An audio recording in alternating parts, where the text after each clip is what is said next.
You saw the shelves in that thumbnail. Gray, empty, picked clean. And then you saw the Amish pantry behind that old man with the white beer jars stacked to the ceiling, lids gleaming under a warm lamp, hands reaching in from every side trying to grab what he already secured months ago. That is not a metaphor.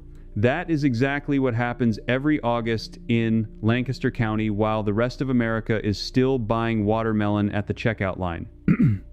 Here is the truth nobody at the grocery store will tell you. There are 12 specific groceries the Amish quietly stockpile before summer ends, and they do it for one reason. By late September, the supply chain shifts, prices jump, and certain items either vanish or double in cost within 6 weeks. The Amish do not guess. They have been running this same August playbook since before your grandfather was born, and it is written down in ledgers passed from father to son in Holmes County, Ohio. Stay with me until the end, because the 12th item is the one nobody talks about. I found it referenced in a 1943 wartime preservation bulletin from a Pennsylvania extension office, and it is something almost every American already has in the house but throws away wrong. It costs nothing. It works in any kitchen you already own. You do not need a farm. You do not need a root cellar. You just need to know what the Amish know before the last week of August slips past you. The first time I walked into a stone-walled pantry outside Millersburg, I stood there for a solid minute just counting jars. I lost track at 400. The woman of the house looked at me like I was slow, and she said, "Quiet as anything, we finish this by March." That was the moment I understood I had been living wrong my whole life. The first item on the list is white sugar, and I do not mean a 5-pound bag. I mean 50 pounds minimum per adult in the household. The Amish families I sat with in Lancaster start hauling sugar home in late July and keep going until the last week of August. There is a reason for the timing that has nothing to do with baking cookies. Sugar is the backbone of every fruit preservation project that happens between August 15th and October 1st. Peaches come in, then pears, then the late apples, then the grape jelly run. Every one of those projects burns through sugar faster than a wood stove burns kindling. If you wait until September to buy it, you are competing with every canning household in 3 counties, and the price at the bulk stores in Berlin, Ohio, typically climbs somewhere between 18 and 26% between Labor Day and Halloween. That is not a guess. That is what the shelf tags actually show if you walk in and look. The Amish buy it in 50-pound paper sacks, transfer it into food-grade 5-gallon buckets with Gamma Seal lids, and it sits in the pantry for years without losing a thing. Sugar, stored dry, essentially never expires. A jar of honey from an Egyptian tomb was still edible after 3,000 years, and refined white sugar behaves the same way because bacteria cannot live in it. So when you stockpile sugar in August, you are not just buying groceries, you are buying insurance against every price increase that hits between now and the following harvest. Buy it now. Buy more than you think you need. And do not let anyone talk you into thinking sugar is unhealthy to keep on hand. It is a preservation tool that has kept humanity alive through every famine since the 17th century. The second item is canning salt, and this one trips up almost everyone. Regular table salt has iodine and anti-caking agents that will cloud your brine and discolor your pickles. The Amish use pure canning salt or pickling salt, and they buy it by the case in August because by the 3rd week of September, every hardware store from Sugar Creek to Intercourse is sold out. I watched a woman in a plain dress load 24 boxes into a buggy one Saturday morning at a bulk store outside Kidron. 24, that is roughly 96 pounds of salt for one family. When I asked her husband why so much, he told me plain salt does not go bad, and neither does the need for it. They use it for cucumber pickles, sauerkraut, meat curing in November, and the sausage they make after the first hard frost. If you only buy one small box a year, you are always running short at the worst moment. Buy a full case now. Store it in the original boxes inside a lidded plastic tote to keep humidity out. Canning salt, stored properly, will outlive you. The third item is white vinegar, and here is where the Amish thinking starts to feel almost surgical. They buy vinegar by the gallon jug, and they buy it in bulk between mid-July and mid-August because the price shifts noticeably once cucumber season peaks. Vinegar is the acid backbone of pickling, and pickling is how the Amish turn a garden into a year of side dishes. But they also use it for cleaning, for hair rinses, for softening laundry, for cutting grease on cast iron. One family I spent time with in Holmes County kept 40 gallons of white vinegar in the basement at all times. 40. When I asked why, the grandfather said, "Because the year we did not have it, we regretted it." That is the whole philosophy. Vinegar stored in the sealed factory jug lasts essentially forever. The acidity is self-preserving. Buy it now, before the canning rush drives the price up and the shelves down. The fourth item is dry beans, and I mean the plain paper sacks of Pinto, Navy, Black, and Great Northern beans that sit on the bottom shelf at every grocery store. The Amish buy these by the 25-pound bag in August because dry beans harvested in the previous fall are at their absolute peak quality between July and September of the following year. Old beans, meaning beans 2 years past harvest, take twice as long to cook and never fully soften. Fresh beans, meaning that year's crop, cook in 90 minutes and taste sweet. Every Amish woman I talked to said the same thing. Buy your beans in August, transfer them into glass jars or mylar bags with oxygen absorbers, and they will feed your family for a decade. 25 pounds of dry pinto beans cost somewhere around $22 at the bulk stores and yields roughly 125 cooked meals for a family of 4. That is 17 cents per meal. There is no cheaper protein on earth that stores this long. Now here is where the story turns, because the fifth item is where you start to see what the food companies do not want you to notice. Rolled oats, plain old-fashioned rolled oats in the big cardboard canister. The Amish buy these by the case in August because oats are one of the few grocery items where the price is directly tied to the summer wheat and grain market, and by October the wholesale price has already been passed to the retail shelf. A 50-pound bag of rolled oats at a bulk food store in August will cost you somewhere near $32. That same 50 pounds by December, repackaged into little name brand canisters, will run you closer to $90 for the same weight. You are paying almost 3 times the price for cardboard and marketing. The Amish skip all of that. They buy the 50-pound sack, portion it into half-gallon jars, and eat oatmeal for breakfast 365 days a year for pennies per bowl. But here is what nobody in the mainstream press will explain to you. The reason oat prices spike so hard between August and December is not scarcity. There is no oat shortage. It is the deliberate consolidation of the grain supply chain that happened after the 1996 Freedom to Farm Act, when 4 companies took control of roughly 70% of American grain processing. When you buy from those 4 companies through a name brand canister, you are paying for their profit margin, their advertising budget, and their shareholders. The Amish figured this out 3 generations ago and simply stopped participating. They buy direct from the mill or from a bulk store that buys direct from the mill, and you can do exactly the same thing. Every state has bulk grain suppliers. Every county with any Amish population has a bulk store. You just have to walk in. The 6th item is honey, and this one has a specific timing rule that most people do not understand. Local honey is harvested in 2 main pulls, one in late June and one in late August or early September. The August pull is what the Amish stock because it captures the goldenrod and clover flow at the end of summer, and that honey has the deepest flavor and the highest antibacterial content. They buy it in 1-gallon jugs directly from the beekeepers, often paying between $40 and $55 per gallon depending on the year. That gallon will last one family through the entire winter for tea, baking, and medicine. Honey never expires. Never. The jar found in the Egyptian tomb I mentioned earlier was still perfectly edible. The Amish know this, and they treat honey like liquid gold that also happens to be shelf-stable indefinitely. The 7th item is coffee. And I know this one might surprise you because you might not picture Amish men drinking coffee. They do. Almost every family I spent time with drank coffee twice a day. And they buy it in bulk before summer ends because coffee is one of the grocery items most exposed to global supply shocks. When there is a drought in Brazil or a shipping disruption in the Gulf, the retail price of coffee can jump 20 to 30% within a single quarter. The Amish buy whole bean coffee in 5-pound bags, vacuum seal it into 1-pound portions, and store it in a cool, dark corner of the pantry. Sealed and stored properly, whole beans hold their flavor for 18 to 24 months. Ground coffee loses flavor within weeks, which is why they never buy pre-ground.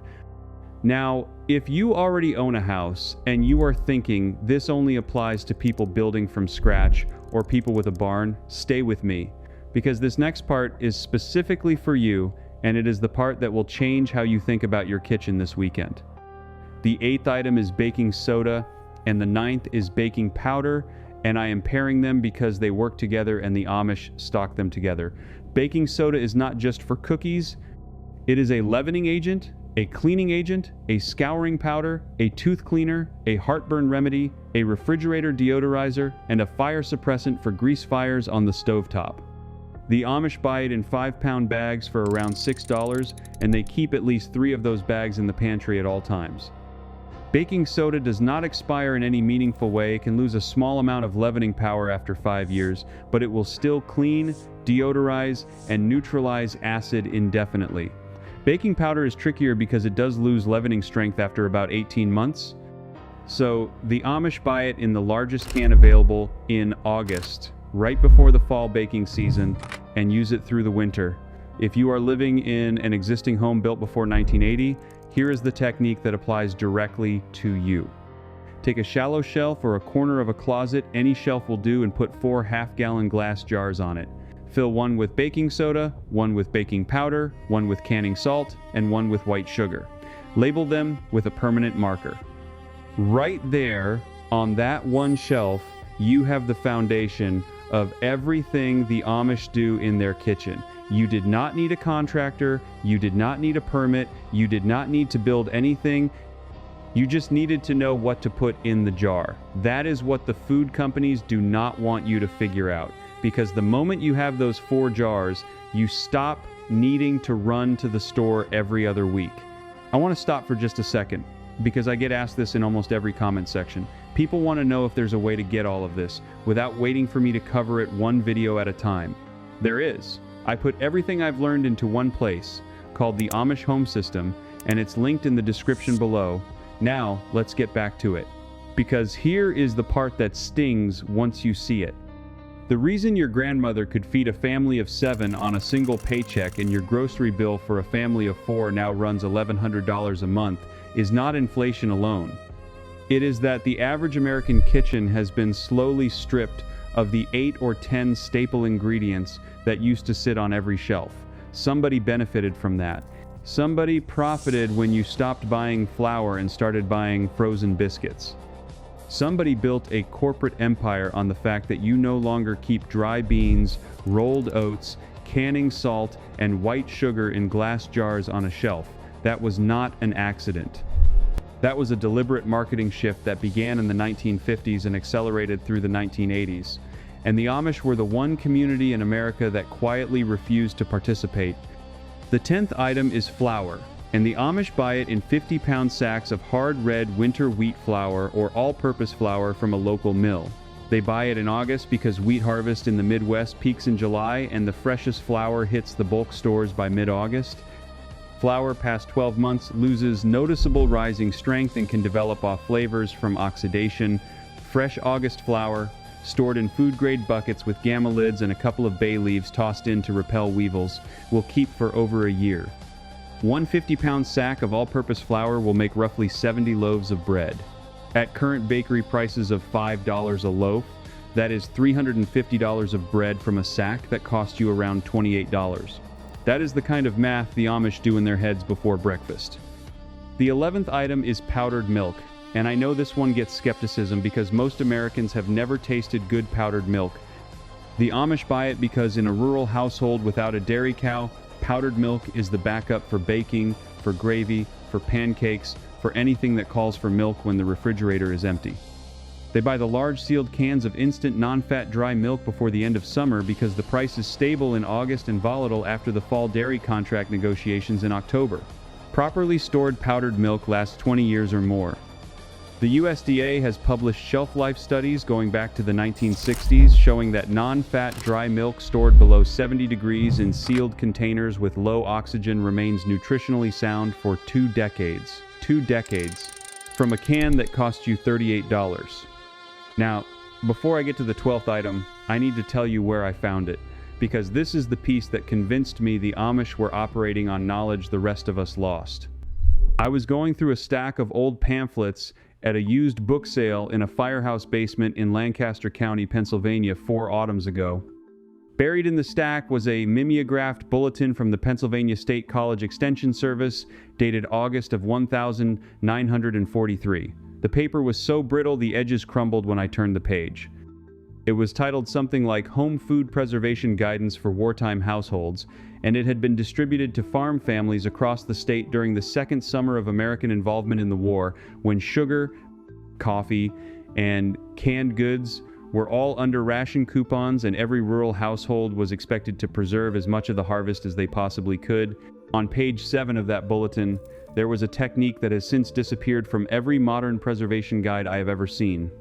It described how to preserve eggs fresh, whole, in the shell for up to 12 months, without refrigeration, without freezing, without any special equipment.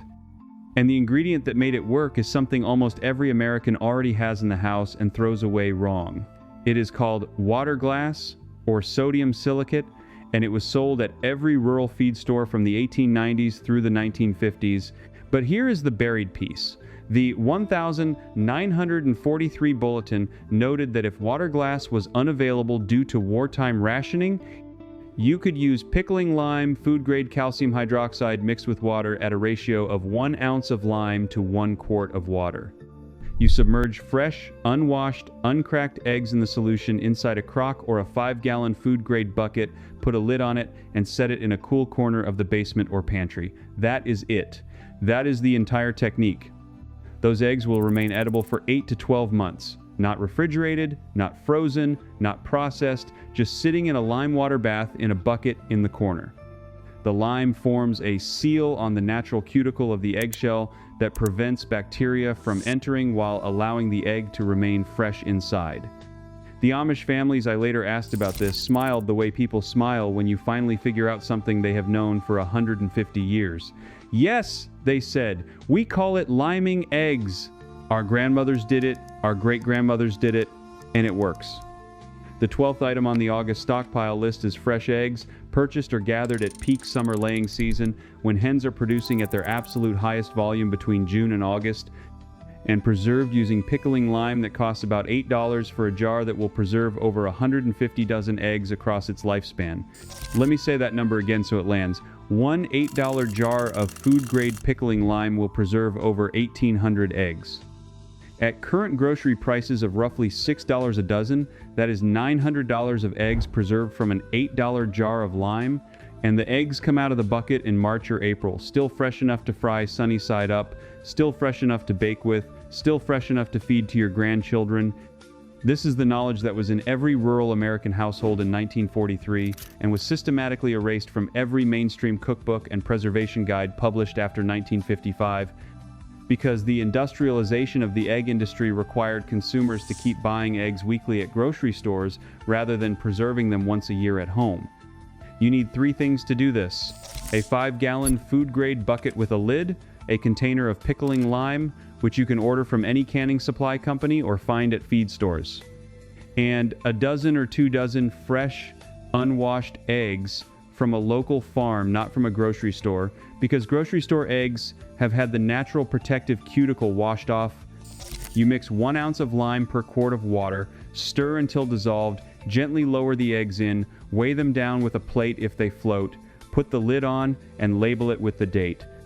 You can add more eggs to the same bucket every week as your local farmer's hens keep laying, right up until the first hard frost. By November, you have a bucket full of a winter's worth of eggs, preserved without a single watt of electricity, using a technique that the Pennsylvania State College Extension Service published in mimeographed form in August of 1943, and then quietly stopped mentioning after the war ended. That is what you recovered today. That is the knowledge the Amish never let go of, that your great-grandmother knew, and that somebody made sure your mother never learned. You did not lose it because you were careless. You lost it because it was taken from you by a food system that needed you dependent on the weekly grocery run. If you are the kind of person who believes that real knowledge has been quietly pushed aside to protect somebody else's profit margin, you already know exactly what to do next. You start with the 4 jars on the shelf. baking soda, baking powder, canning salt, white sugar. Then you add the bucket of eggs in the corner. Then you add the beans and the oats and the flour and the coffee and the vinegar and the honey and the powdered milk. And piece by piece, jar by jar, bucket by bucket, you rebuild the pantry your grandmother had before the food companies convinced your mother she did not need it. Here is what I want you to do right now, before you close this video, and forget half of what you just heard. Tell me in the comments below which of the 12 items is already on your shelf today, and which one you are going to get this week. Be specific. If you are already storing dry beans in glass jars, say so. If you have never heard of liming eggs before this moment, say that too. I read every comment on this channel, and the specific ones are the ones that stay with me. This audience does not talk much, but when you do, it matters. And if you got real value from this, if you learned something today that your neighbor does not know, if you understood something about your own pantry that shifted the way you see the grocery store, then you belong with the rest of us who are quietly recovering what was taken. Subscribe to this channel. This is not about supporting me. This is about joining a movement of people who refuse to stay dependent on a food system that was built to keep them running to the store every week for the rest of their lives.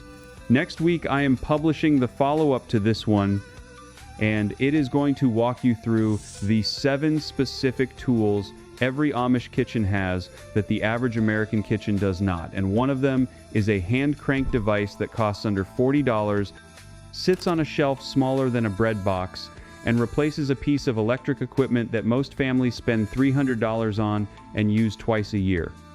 I found it in a barn outside Charm, Ohio, and the man who showed it to me had been using the same one his father bought in 1961. You do not want to miss that video. Stock up before summer ends, rebuild the shelf your grandmother had, and remember, the Amish are not doing anything mysterious. They are just doing what every American used to know how to do before somebody decided it was more profitable if you forgot. That forgetting did not happen by accident, and I want to spend a few more minutes with you here because there is more to say about each of these 12 items than a single pass allows. The deeper you go into an Amish pantry, the more you realize that what looks like 12 separate stockpiles is actually one unified system, and every piece of it talks to every other piece. The salt talks to the meat. The vinegar talks to the cucumbers. The lard talks to the flour. The honey talks to the fruit. Nothing sits alone on a shelf, waiting for a single purpose. Every jar, every sack, every crock is part of a conversation that has been going on in these households for 250 years. Ever since the first Amish families crossed into Lancaster County in the 1730s carrying seeds sewn into the linings of their coats. Let me go back to the salt for a moment because I did not tell you everything. The specific salt most Amish families in Holmes County buy in bulk is called Redmond Real Salt, mined in Utah, and they buy it in 25-pound bags for around $32. That works out to about $1.28 per pound, which sounds like a lot, until you realize that the small container of Morton at the grocery store costs roughly the same per pound and contains anti-caking agents, dextrose, and often potassium iodide added in ways that change how the salt behaves in fermentation. A woman named Miriam, who runs a bulk store off County Road 168, told me last August that she had already sold through 1,100 pounds of Redmond salt that summer, and it was only the second week of August. 1,100 pounds. To families who look at that quantity and think, that will get us through the pork, the kraut, the beans, the cheese, and the butter, with maybe enough left over for the horses. The vinegar situation is worth another minute too. The 5-gallon jugs of raw apple cider vinegar that come out of small presses in Wayne County sell for around $42 right now, and by the 3rd week of September they are gone, not marked up. Gone. Because the people who make them stop pressing once the apples run out, and the apples run out when the frost comes, and the frost in northeastern Ohio has been arriving somewhere between October 8th and October 22nd for the last decade. So there is a hard window, roughly 90 days from mid-July to mid-October, when you can buy real vinegar from a real press for a real price.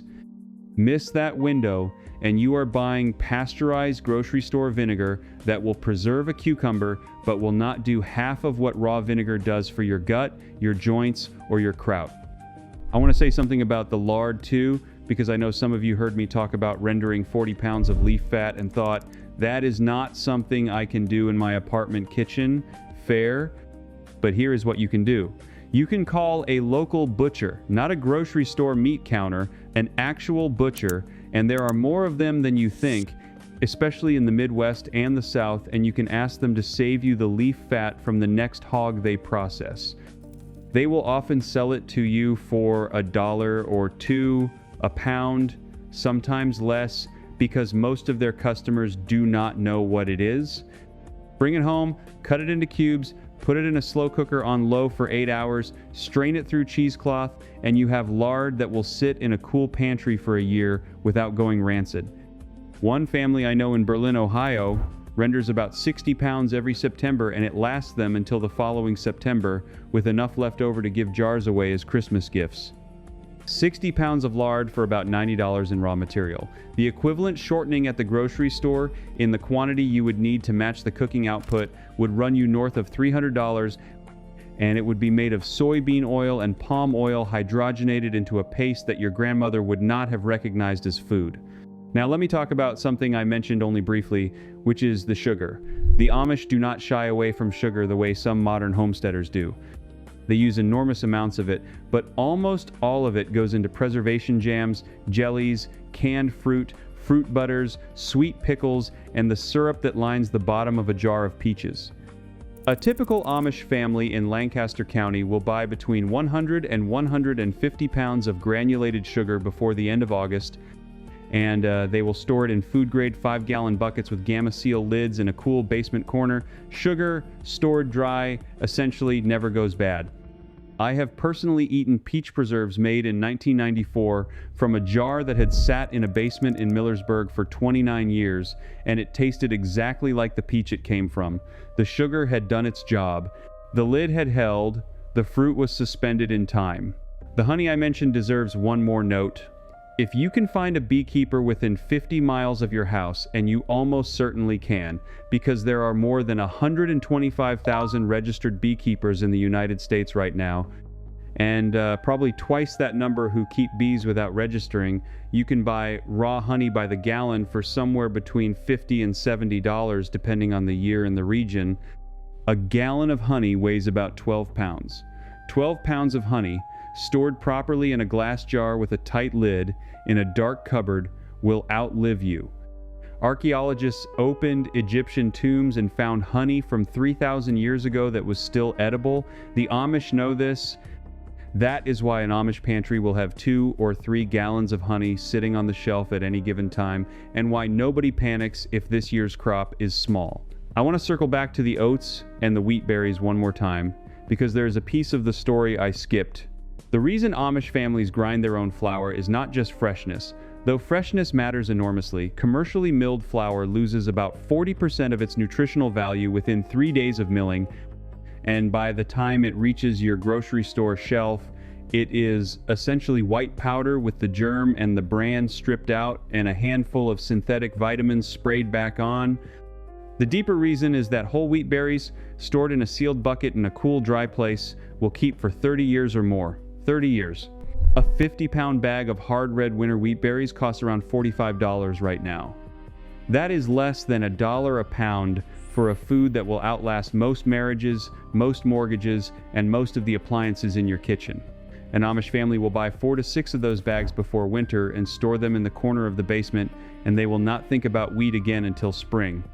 The grinding is done with a hand mill, and I promised you I would come back to the specifics. The one I saw most often in Holmes County kitchens is called a Country Living Grain Mill, made in Washington State, and it costs around $600 new. That sounds like a lot until you compare it to the electric grain mills that cost between $300 and $500 and require electricity that the Amish do not have and that everybody else pays a utility for. The Country Living Mill will last 3 generations. There are families using the same mill their grandmother bought in the 1960s, and it still turns out flour as fine as anything you can buy. The handle is heavy cast iron, the gears are steel, the whole thing bolts to a countertop and grinds a cup of flour in about 90 seconds of steady cranking. My arm was tired the first time I tried it. My arm was not tired the 10th time. That is another thing about this way of living. Your body adapts to it. And quickly, let me spend a moment on the dried beans, because they may be the single most undervalued food in the modern American pantry. A pound of dried pinto beans costs about $1.30 at most grocery stores. Cooked, that pound will yield about 6 cups of beans, which is enough protein and fiber to feed a family of 4 for a full meal. The Amish buy pintos, navy beans, Great Northerns, black beans, and kidney beans in 25 and 50-pound sacks, and they store them in the same food-grade buckets they use for wheat and sugar. 50 pounds of dried beans cost somewhere between $50 and $70 depending on variety, and it will provide roughly 300 meals worth of protein. 300 meals for $60. The equivalent protein in the form of grocery store chicken breast would run you well over $1,000, and it would require refrigeration, and it would spoil within a week of purchase. Beans do not spoil. Beans do not require electricity. Beans, properly stored, will still be beans in 20 years. The canning jars themselves are worth mentioning because the Amish stockpile these too, and most Americans have no idea that there is a national shortage every summer. Ball and Kerr, the two major manufacturers of home canning jars in the United States, cannot keep up with demand between June and September.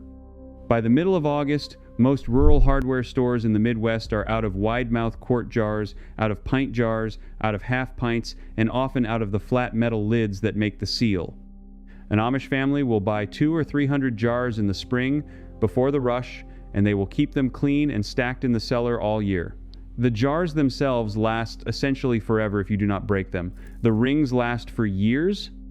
Only the flat lids need to be replaced each canning season, and those come in boxes of a dozen for about $3 or in bulk boxes of 250 for around $55. An Amish woman I met near Kidron, Ohio, had a shelf in her basement with roughly 600 empty jars on it, waiting for the tomatoes to come in. 600 jars. She did not think that was a lot. She thought it was about right for one household through one winter.